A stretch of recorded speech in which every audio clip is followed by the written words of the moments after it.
É claro que com a revolução tecnológica, a revolução da informação, a revolução digital, seja qual for o seu nome,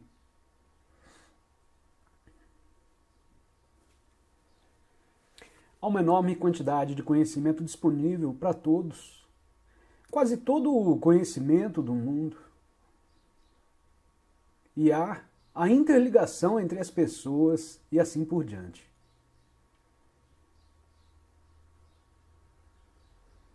O que é muito bom, é claro, ter tudo isso acessível para você.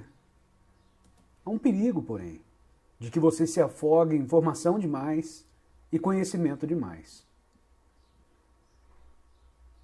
E por afogamento quero dizer que a mente é bombardeada com um excesso de estímulo.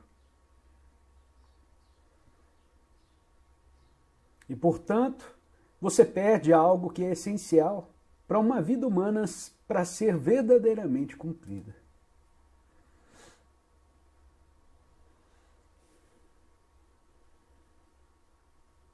E isso é lugar de paz, paz interior ou quietude.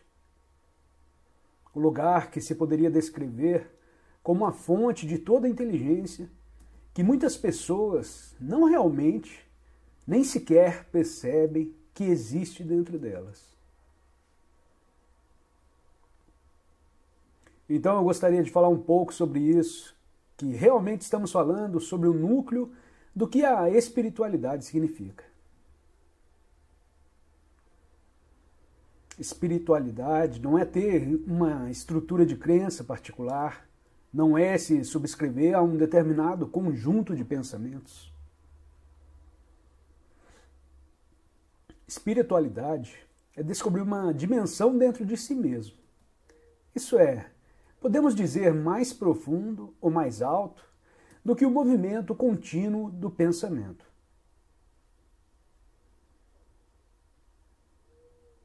E claro, toda essa informação e conhecimento são experimentados em você como pensamento.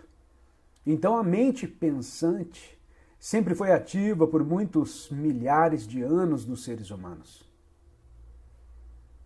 Mas agora é ainda mais ativa do que antes, porque fica energizada pelo incrível aumento em estímulos. Antes, tudo o que você tinha era simples. O simples estímulo sensorial em seu entorno imediato. E depois vieram livros, então você tem a contribuição adicional disso. E em seguida veio gradualmente a mídia de massa. E agora, esta incrível revolução da tecnologia da informação, computadores e assim por diante. Assim, isso energiza aquele movimento de pensamentos que está ocorrendo em cada ser humano, que em si não é necessariamente uma coisa ruim. Só se torna uma coisa ruim e uma coisa autodestrutiva se isso é tudo que você experimenta dentro de você, em sua consciência.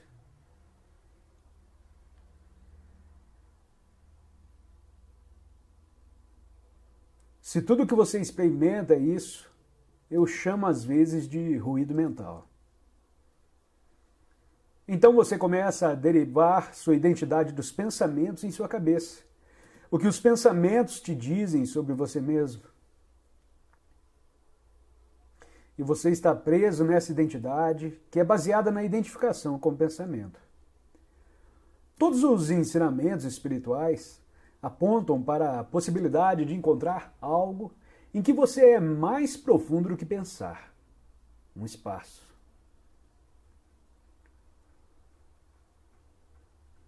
Uma quietude que está sempre lá. E o excesso de informações só te leva para o oposto. Você só pode lidar com isso bem-sucedidamente se você tiver um equilíbrio em sua consciência entre usar sua mente para absorver informações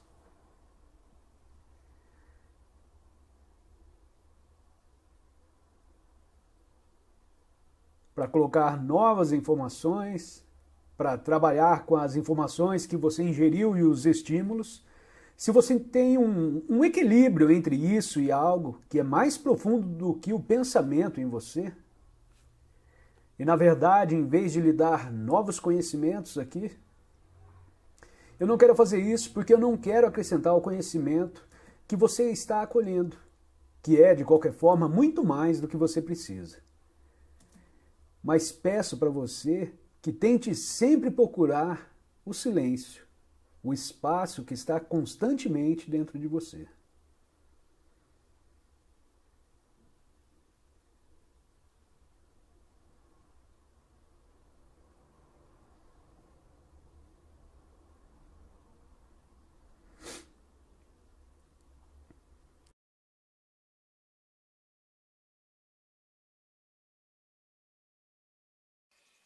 Obrigado por ter assistido a mais esse vídeo. Deixo o convite para você se inscrever no canal e compartilhar o conteúdo com quem você achar que precisa ouvir essa mensagem. Um grande abraço e até o próximo vídeo.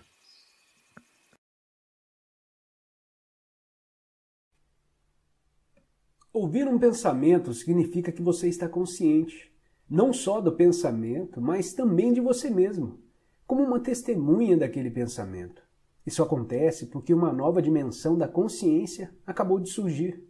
Quando você ouve o pensamento, sente uma presença consciente, que é o seu eu interior mais profundo, por trás ou por baixo do pensamento. O pensamento, então, perde o poder que exerce sobre você e se afasta rapidamente, porque a mente não está mais recebendo a energia gerada pela sua identificação com ela. Esse é o começo do fim do pensamento involuntário e compulsivo. Quando um pensamento se afasta, percebemos uma interrupção no fluxo mental, um espaço de mente vazia. No início, esses espaços são curtos, talvez apenas alguns segundos, mas aos poucos se tornam mais longos. Quando esses espaços acontecem, sentimos uma certa serenidade e paz interior. Esse é o começo do estado natural de nos sentirmos em unidade com o ser, que normalmente é encoberto pela mente. Com a prática, a sensação de paz e serenidade vai se intensificar.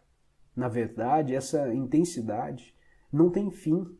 Você também vai sentir brotar lá de dentro uma sutil emanação de alegria, que é a alegria do ser.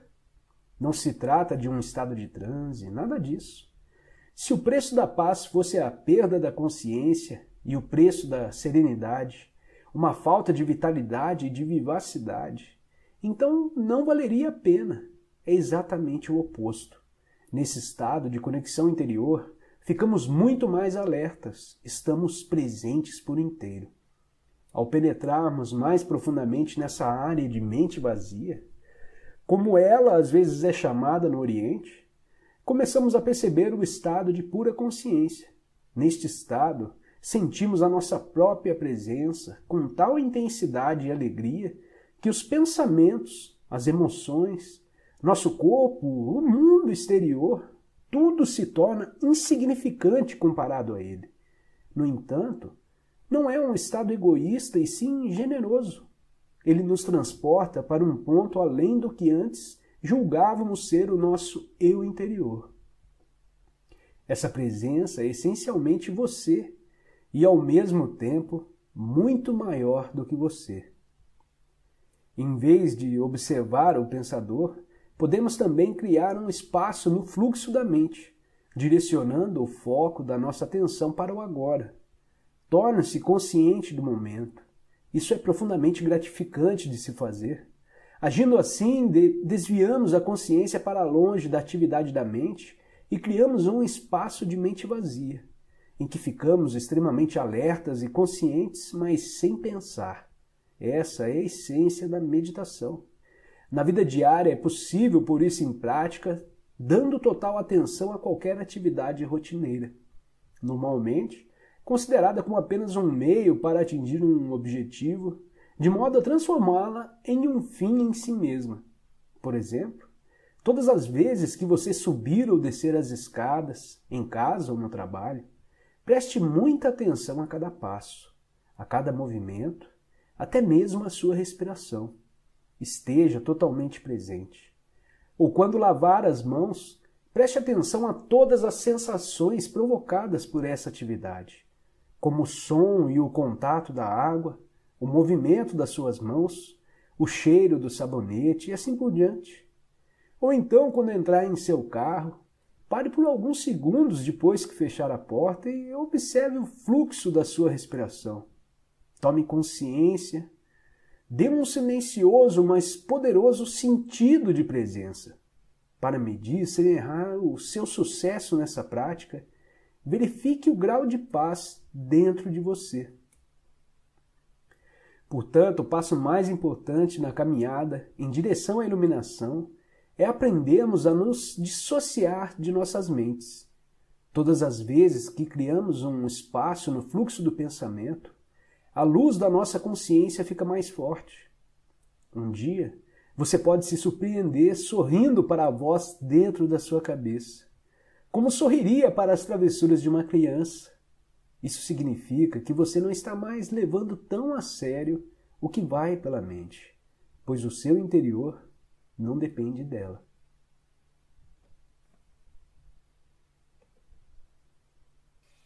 Obrigado por ter assistido a mais esse vídeo. Deixo o convite para você se inscrever no canal e compartilhar o conteúdo com quem você achar que precisa ouvir essa mensagem. Um grande abraço e até o próximo vídeo.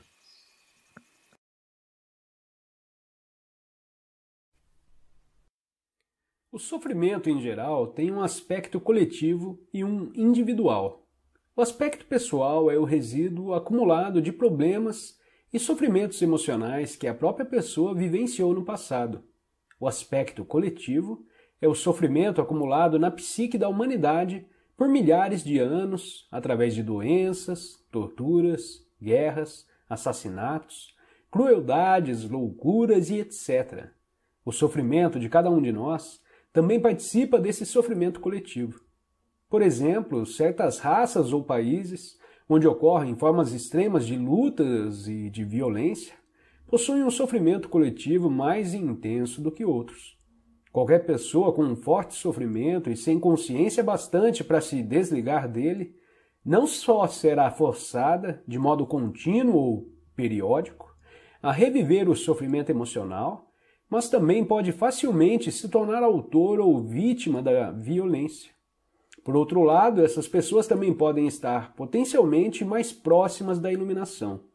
Claro que esse potencial nem sempre se realiza, mas se você tiver um pesadelo, provavelmente terá mais motivos para despertar do que alguém que acabou de ter um sonho comum sobre as dificuldades da vida. Além do sofrimento pessoal, cada mulher tem participação naquilo que pode ser descrito como sofrimento feminino coletivo. A menos que ela esteja plenamente consciente, consiste no sofrimento acumulado vivido por cada mulher, em parte pela dominação dos homens sobre as mulheres, pela escravidão, pela exploração, estupro, partos, perda dos filhos, etc., durante milhares de anos. O sofrimento físico e emocional, que para muitas mulheres precede e coincide com o fluxo menstrual, é o sofrimento em seu aspecto coletivo, despertando a sua dormência naquele momento, embora possa ser detonado também em outras ocasiões. Ele restringe o livre fluxo de energia vital através do corpo, da qual a menstruação é uma manifestação física. Vamos nos deter um pouco nesse assunto e vamos ver como se tornar uma oportunidade para a iluminação. Com frequência, a mulher é dominada pelo sofrimento físico e emocional nesse período. Ele tem uma carga energética poderosa que pode facilmente empurrá-la para uma identificação inconsciente com ele. Você é, então, possuída por um campo de energia que ocupa o seu espaço interior e finge ser você. Mas não é você de jeito nenhum. Ele fala através de você, age através de você, pensa através de você, vai criar situações negativas em sua vida de tal modo que ele possa se alimentar da energia. Já descrevi esse processo. Ele pode ser vicioso e destrutivo. É o sofrimento puro, o sofrimento do passado, e não é você. O número de mulheres que estão se aproximando do estado de consciência plena já o ultrapasso dos homens vai crescer ainda mais rápido nos próximos anos. Os homens poderão alcançá-las no final, mas por um tempo considerável haverá uma distância entre a consciência masculina e a feminina. As mulheres estão recuperando a função que é um direito natural delas: ser uma ponte entre o mundo manifesto e o não manifesto, entre a materialidade e o espírito. A sua tarefa principal agora, como mulher, é transformar o sofrimento de forma que ele não mais se interponha entre você e o seu verdadeiro eu interior. Naturalmente, você também tem de lidar com outro obstáculo à iluminação, que é a mente pensante. Mas a presença intensa que você produz, quando lida com o sofrimento, também vai libertá-la da identificação com a mente. A primeira coisa a lembrar é que enquanto você construir a sua identidade em função do sofrimento, não conseguirá se livrar dele. Enquanto investir uma parte do seu sentido de eu interior no sofrimento emocional, você vai resistir ou sabotar inconscientemente cada tentativa para curar o sofrimento. Por quê? Porque você quer se manter inteiro e o sofrimento se tornou uma parte essencial de você. Esse é um processo inconsciente e o único caminho para superá-lo é torná-lo consciente. Perceber de repente que você está ou tem estado preso ao sofrimento pode lhe causar um choque. No momento em que você percebe isso, você acabou de romper com a ligação. O sofrimento é um campo de energia, quase como uma entidade que se alojou temporariamente no seu espaço interior. É a energia da vida que foi aprisionada, uma energia que não está mais fluindo. Claro que o sofrimento está ali por causa de certas coisas que aconteceram no passado. Ele é o passado vivo em você. E se você se identifica com ele, se identifica com o passado. Uma identidade vítima acredita que o passado é mais poderoso do que o presente, o que não é verdade. É a crença que outras pessoas e o que fizeram a você são responsáveis pelo que você é hoje, pelo seu sofrimento emocional ou por sua incapacidade de ser o verdadeiro eu interior. A verdade é que o único poder está bem aqui neste momento, o poder da sua presença. Uma vez que saiba disso, perceberá também que só você é responsável pelo seu espaço interior neste momento e que o passado não consegue prevalecer contra o poder do agora. Obrigado por ter assistido a mais esse vídeo. Deixa o convite para você se inscrever no canal e compartilhar o conteúdo com quem você achar que precisa ouvir essa mensagem. Um grande abraço e até o próximo vídeo.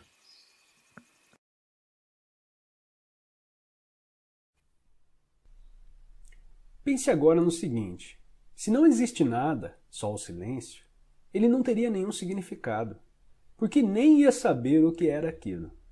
Só quando o som apareceu é que o silêncio passou a ter um sentido. Da mesma forma, se só existisse o espaço, sem nenhum objeto, ele também nada significaria para você. Imagine-se como um ponto de consciência flutuando na imensidão do espaço, sem nenhuma estrela, nenhuma galáxia, somente o vazio. O espaço não teria imensidão, ele nem estaria ali. Não haveria velocidade nem movimento de um ponto para o outro. São necessários ao menos 2 pontos de referência para que a distância e a velocidade possam ter um significado.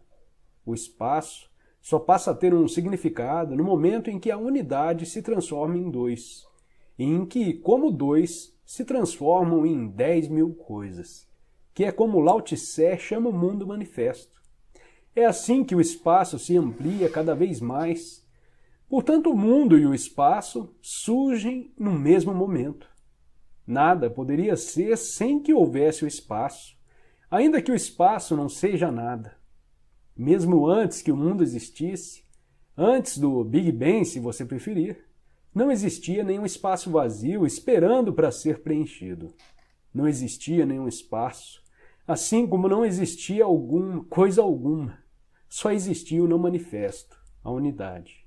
Quando a unidade se transformou em 10.000 coisas, o espaço de repente mostrou que estava ali. permitindo que as 1000 coisas existissem. De onde ele terá surgido? Será que Deus o criou para acomodar o mundo? Claro que não.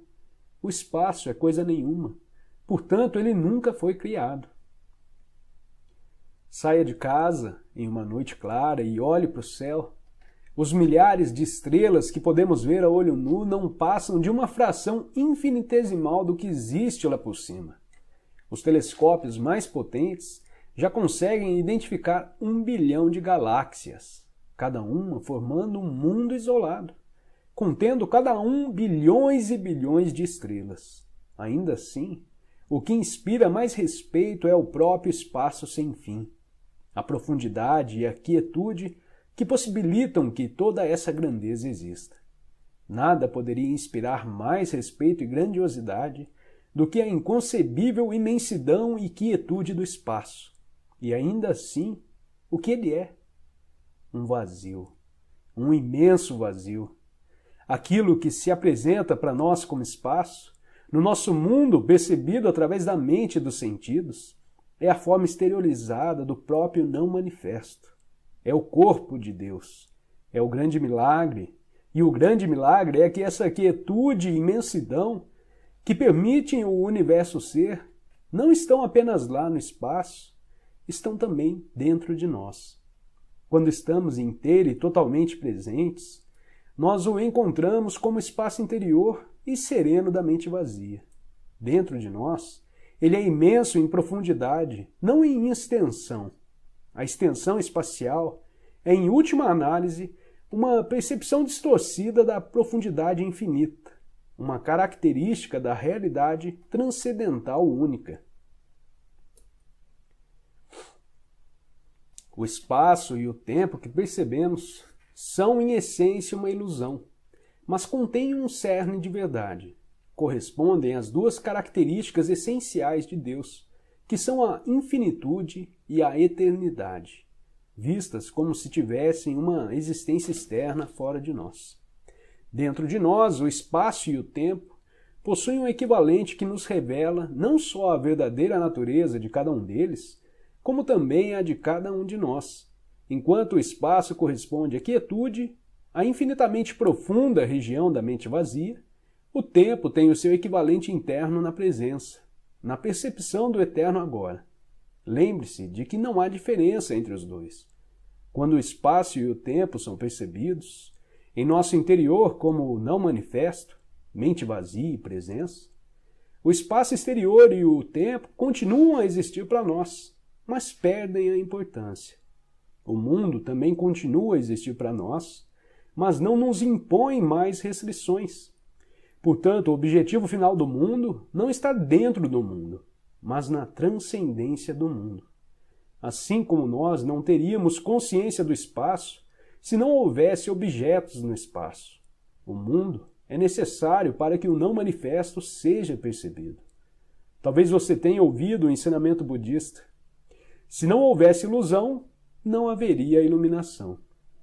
É através do mundo e, em última instância, através de você, que o não manifesto é reconhecido. Estamos aqui para tornar possível que o propósito divino do universo se revele.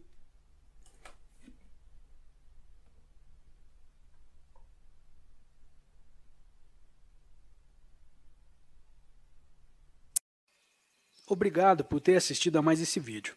Deixo o convite para você se inscrever no canal e compartilhar o conteúdo com quem você achar que precisa ouvir essa mensagem. Um grande abraço e até o próximo vídeo.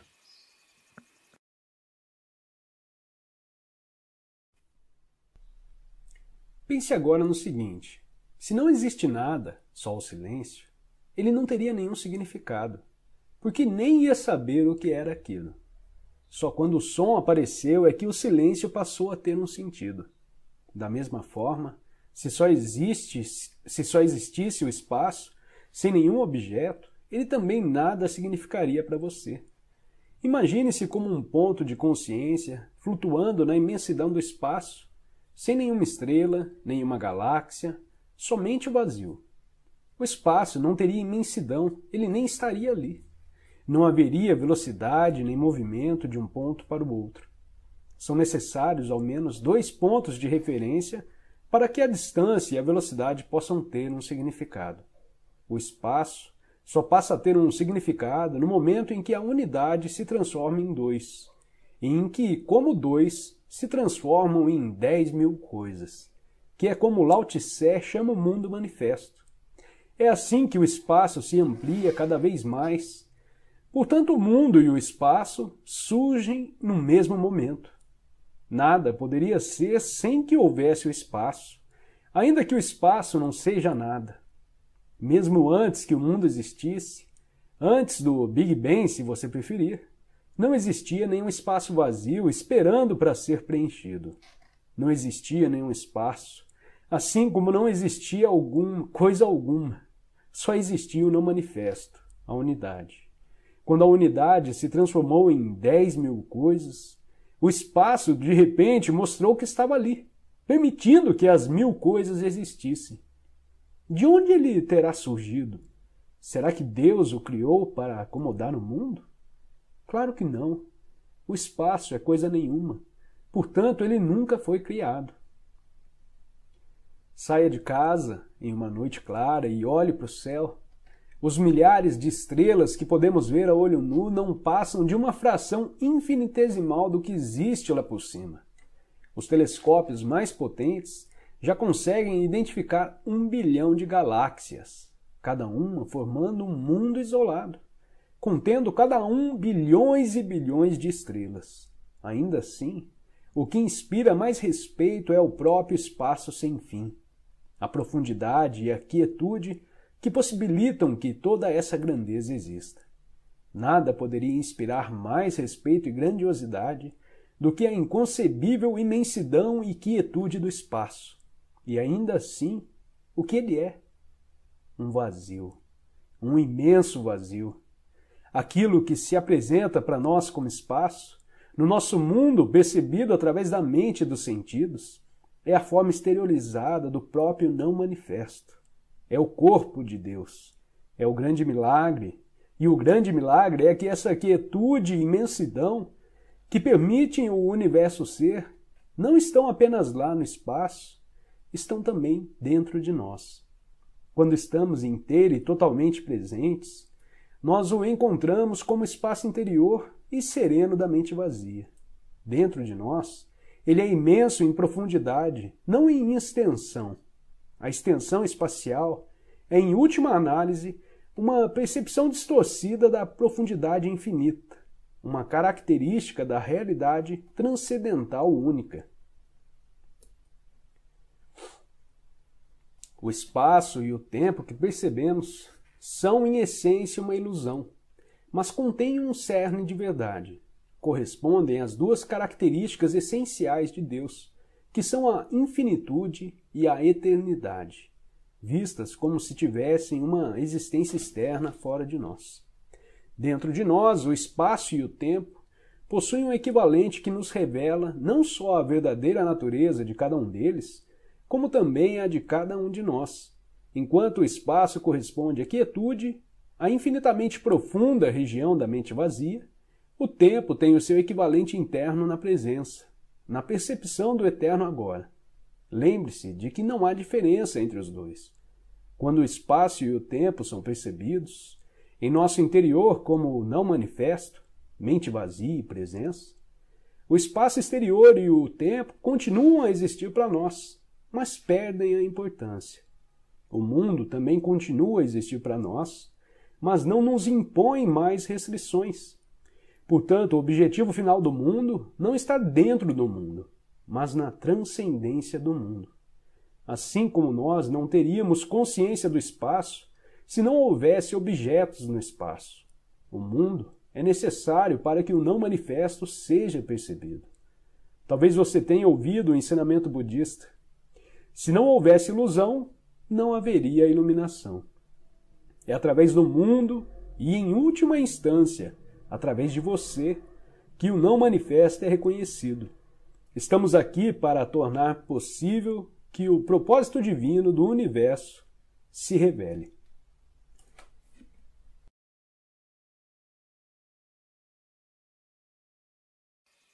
Obrigado por ter assistido a mais esse vídeo. Deixo o convite para você se inscrever no canal e compartilhar o conteúdo com quem você achar que precisa ouvir essa mensagem. Um grande abraço e até o próximo vídeo.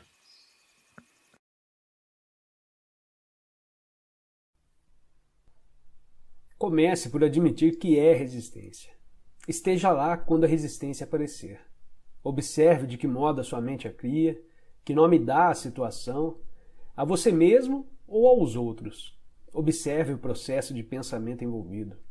Sinta a energia da emoção. Ao testemunhar a resistência, você vai verificar que ela não tem nenhum propósito.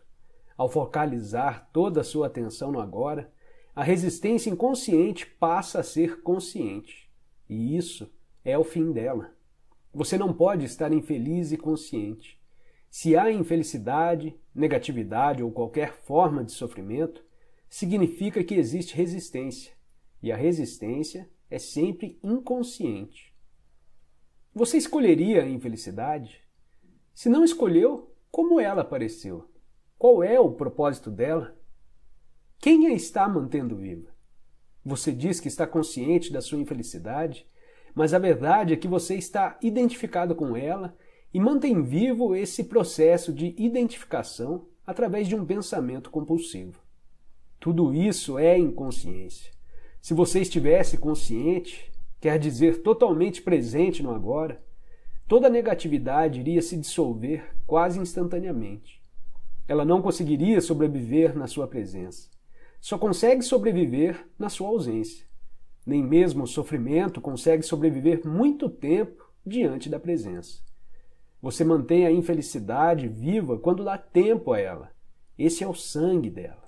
Remova o tempo, concentrando uma percepção intensa no momento presente, e ela morre. Mas você quer mesmo que ela morra? Você já teve mesmo bastante dela? Quem você seria sem ela? Até que você pratique a entrega, a dimensão espiritual é algo a respeito do que você já leu, ouviu falar, escreveu, pensou, acreditou ou não. Não faz diferença. Não até que a entrega tenha se tornado uma realidade em sua vida. No momento da entrega, a energia que você desprende, que passa a governar sua vida, é de uma frequência vibracional muito maior do que a energia da mente, que ainda governa as estruturas sociais, políticas e econômicas da nossa civilização e que se perpetua através da propaganda e dos sistemas educacionais. Através da entrega, a energia espiritual penetra nesse mundo. Ela não gera sofrimento para você, para outros seres humanos ou para qualquer outra forma de vida no planeta. Ao contrário da energia da mente, ela não polui a Terra e não está sujeita às leis das polaridades, que diz que nada pode existir sem o seu oposto e que não pode haver o bem sem o mal. Aqueles que continuam dominados pela mente, a grande maioria da população, não percebem a existência da energia espiritual. Ela pertence a uma outra ordem e vai criar um mundo diferente quando um número suficiente de seres humanos entrar no estado de entrega e se tornar totalmente livre da negatividade.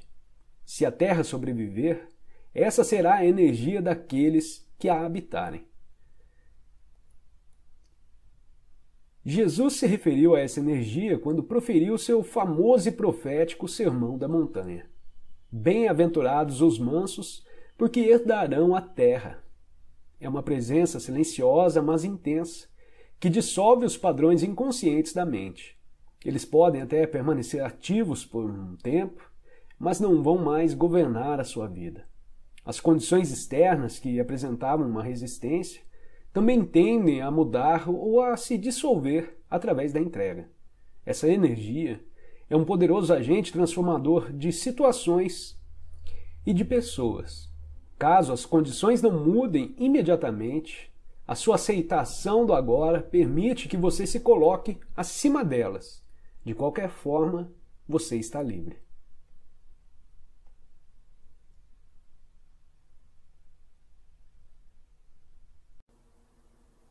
Eu sei que a palavra escolher é um dos termos preferidos da geração Nova Era. Entretanto, não é uma palavra totalmente usada nesse quadro. É inadequado dizer que alguém escolheu um relacionamento disfuncional ou qualquer outra situação negativa em sua vida. A escolha implica consciência, um alto grau de consciência. Sem isso, você não tem escolha. A escolha começa no momento em que você decide não se identificar com a sua mente e com seus padrões, no momento em que você fica presente. Até você atingir este ponto, você está, digamos, espiritualmente inconsciente. Isso significa que você está sendo compelido a pensar, sentir e agir de certa forma, de acordo com os condicionamentos da sua mente. É por isso que Jesus disse: os perdoem, eles não sabem o que fazem. Isso não está relacionado à inteligência no senso convencional da palavra. Eu já conheci muitas pessoas altamente inteligentes e estudadas que são completamente inconscientes, ou seja, estão completamente identificadas com suas mentes. De fato, o desenvolvimento mental aumenta o conhecimento, mas não é contrabalanceado pelo desenvolvimento correspondente da consciência. O potencial para a felicidade e para o desastre é grande. Sua amiga está presa num relacionamento com um parceiro abusivo e não é a primeira vez. Por quê? Pois não há escolha. A mente, condicionada pelo passado, sempre tenta recriar o que ela conhece e lhe é familiar. Mesmo se isso for doloroso, pelo menos é familiar. A mente sempre adere ao que ela conhece. O desconhecido é perigoso por ser incontrolável. É por isso que a mente não gosta e ignora o momento presente. O momento presente cria uma pausa, não só na corrente do pensamento, mas também no passado e futuro contínuos.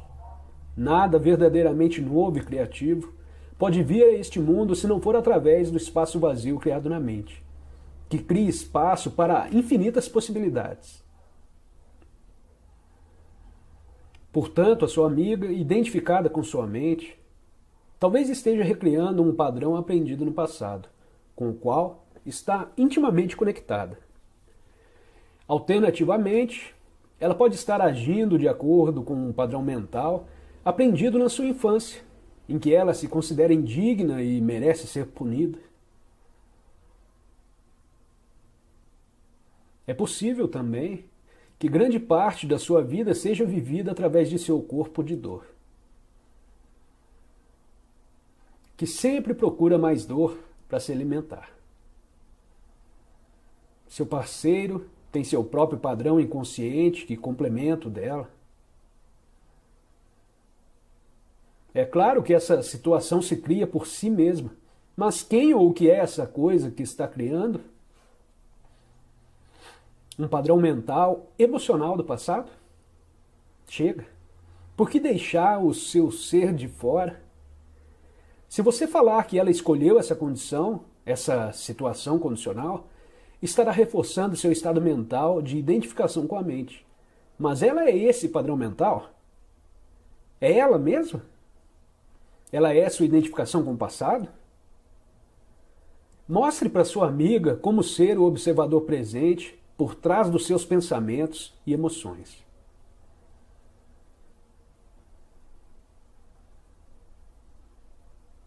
Fale para ela sobre o corpo de dor e como se libertar dele. Ensine a ela a arte do corpo interior, consciente, desperto. Demonstre para ela o significado de presença. Tão logo ela for capaz de acessar o poder do agora e assim quebrar seu fluxo de pensamentos condicionados pelo passado, aí sim ela terá uma escolha.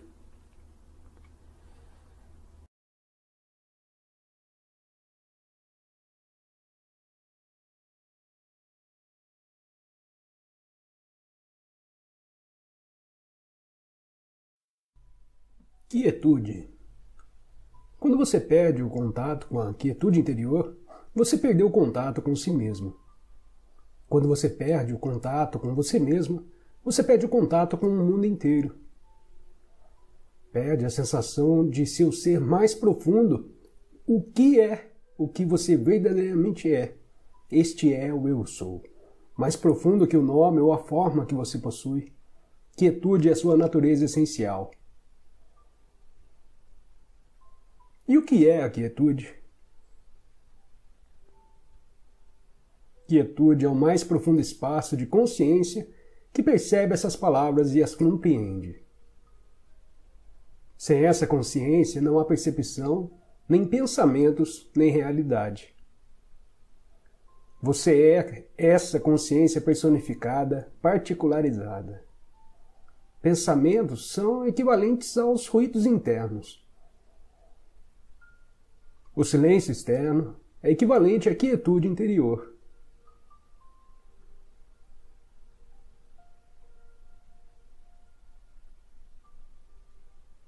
Sempre que algum silêncio acontecer perto de você, ouça-o, ou melhor, preste atenção nele. Ouvir o silêncio desperta a dimensão de quietude em você. Porque só através da quietude você pode estar consciente do silêncio.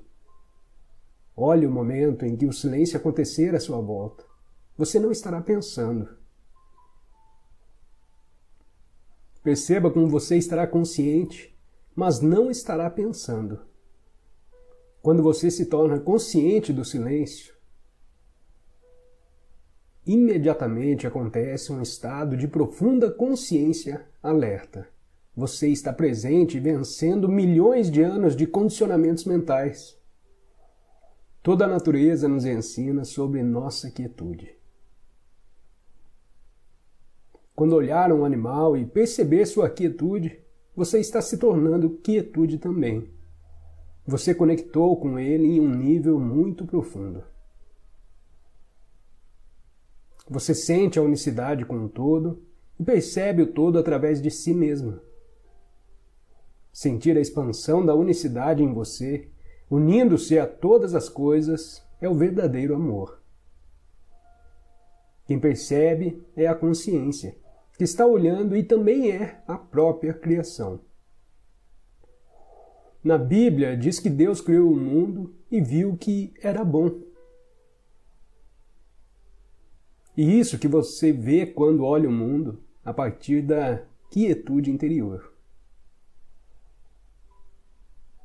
Tudo simplesmente ganha um brilho de beleza, de bondade e de paz.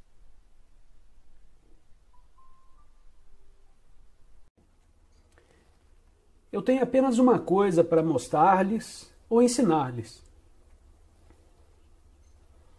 Ensinar não, ensinar significaria dar a vocês, dar conhecimento às suas mentes. Então a única razão é encontrar a espacialidade dentro de você, que você é algo além da vida. O que poderia ser mais importante do que isso? Todos os antigos ensinamentos apontaram para isso. Usando palavras diferentes e mesmo assim, os humanos, apenas umas poucas pessoas aqui ou ali entenderam. Ao longo da história da humanidade. Mas agora está acontecendo numa escala maior. Obrigado, sou grato por isso.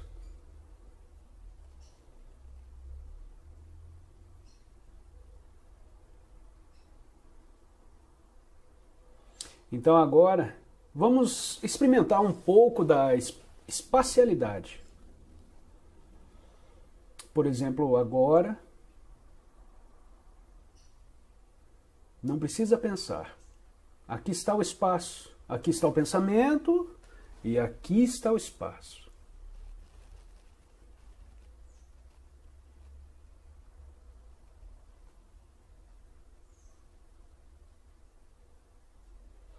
Algumas pessoas acham que ajuda estar consciente da própria respiração. Uma respiração consciente. Uma respiração consiste na inspiração e na expiração. E uma respiração consciente significa que enquanto você inspira e expira, a sua consciência está lá na respiração. A respiração não tem forma, relativamente sem forma. Então, isso o aproxima da consciência sem forma. O estar consciente da própria respiração. Essa é a antiga meditação. Mas eu frequentemente digo que basta apenas uma respiração consciente para trazer espaço ou ajudá-lo a perceber algum espaço em você. A sua atenção segue a respiração enquanto esta entra no seu corpo e sai. E por que isso? Por que você não está pensando? Você não pode. Porque senão você não estará acompanhando a respiração com a sua atenção. E o corpo acompanhando a respiração com a sua atenção, inspirando e expirando. Se torna espaço. Então, uma respiração consciente é uma mini meditação. Ninguém pode me dizer que não tem tempo durante o dia para uma respiração consciente, de vez em quando. Todo mundo tem tempo para isso, mesmo a pessoa mais ocupada do mundo. E 2 respirações é ainda melhor. Vamos fazer 3.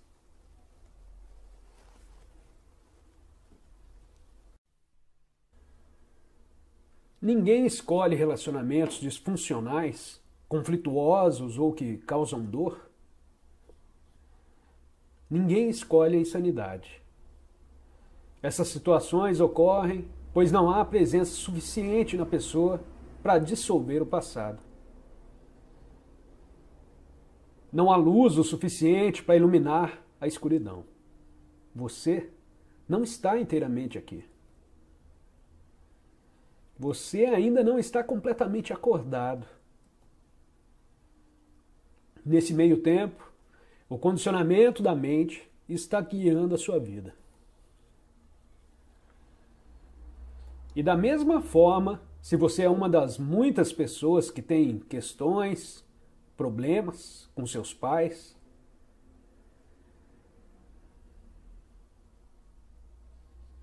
se você ainda tem ressentimentos sobre algo que eles fizeram ou não, então se você acredita que eles tiveram uma escolha, que eles poderiam ter agido de maneira diferente,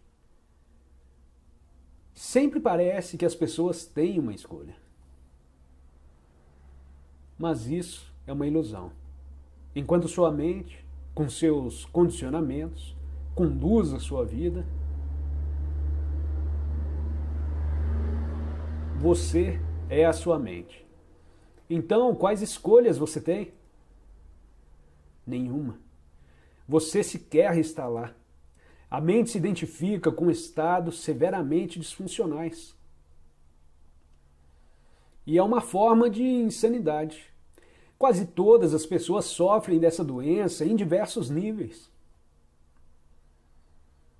No momento em que você percebe isso, não haverá mais ressentimentos. Como você pode ter ressentimentos em relação a alguém doente, inconsciente? A única resposta apropriada é a compaixão. Então isso significa que ninguém é responsável pelo que faz? Eu não gosto dessa ideia. Se você é conduzida pela sua mente, embora você não tenha escolha, você ainda sofrerá as consequências da sua inconsciência. E vai criar cada vez mais sofrimento. Você suportará o peso do medo, dos conflitos, dos problemas e da dor. Eventualmente, o sofrimento criado vai te forçar a sair do estado inconsciente. O que você fala sobre escolhas também se aplica ao perdão, eu suponho. Você tem que estar completamente consciente e render ao que é antes de continuar. Perdão é um termo que tem sido utilizado por mais de 2000 anos. Mas a maioria das pessoas tem uma visão limitada sobre o seu significado. Você não pode perdoar a si mesmo ou aos outros enquanto baseia seu senso de si mesmo no seu passado. Somente acessando o poder do agora, que é seu próprio poder, e que verdadeiramente poderá haver verdadeiro perdão. Isso torna o passado impotente.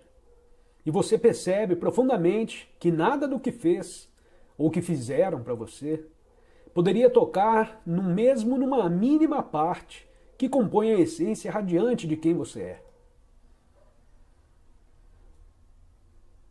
A concepção de perdão, então, torna-se desnecessária. E como eu atinjo esse ponto de realização?